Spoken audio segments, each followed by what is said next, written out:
एक समय की बात है। समुद्र के गहरे नीले पानी में एक सुंदर जलपरी रहती थी। उसका नाम मायारा था। मायारा का घर समुद्र की गहराइयों में था, जहां सूरज की किरणें मुश्किल से पहुंच पाती थीं। वह बहुमूल्य मोतियों और रंग बिरंगे शंखों से सजा हुआ था। मायारा अपने परिवार की सबसे छोटी जलपरी थी और उसे समुद्र की लहरों के ऊपर की दुनिया देखने की बहुत उत्सुकता थी। मायारा ने कई बार अपने दादा दादी से इंसानों की कहानियां सुनी थी। उन्होंने उसे बताया था कि इंसानों की दुनिया बहुत अलग और खतरों से भरी हुई है, इसीलिए उसे कभी भी पानी के ऊपर नहीं जाना चाहिए।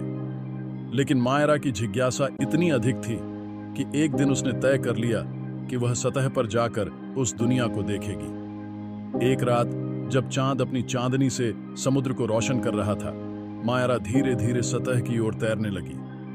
जब वह पानी के ऊपर पहुंची तो उसने पहली बार खुले आसमान को देखा। तारे टिमटिमा रहे थे और दूर दूर तक केवल पानी ही पानी था। तभी उसने एक बड़ी नाव देखी। नाव पर लोग नाच गा रहे थे। अचानक मौसम बिगड़ने लगा और तेज तूफान आ गया। नाव हिलने लगी और उसमें सवार एक युवक समुद्र में गिर गया। मायरा ने देखा कि युवक डूब रहा है। अपनी जान की परवाह किए बिना वह तुरंत उसकी मदद के लिए तैर गई। उसने युवक को पकड़कर किनारे तक पहुंचाया। जब युवक को होश आया तो उसने सिर्फ एक झलक मायरा को देखा। उसकी आंखों में आश्चर्य और आभार भरा था।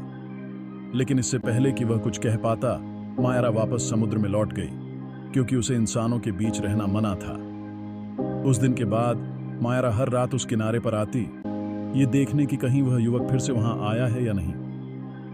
उधर युवक भी उस अनजानी जलपरी को ढूंढने के लिए समुद्र के किनारे पर बार बार आता। कहते हैं मायरा और युवक ने एक दूसरे को दोबारा देखा, लेकिन वे कभी साथ नहीं रह सके। मायरा समुद्र की बेटी थी और युवक धरती का। फिर भी उनके दिलों में एक दूसरे के लिए हमेशा खास जगह रही। ये कहानी सिखाती है कि प्रेम और दया किसी भी सीमा से परे होते हैं।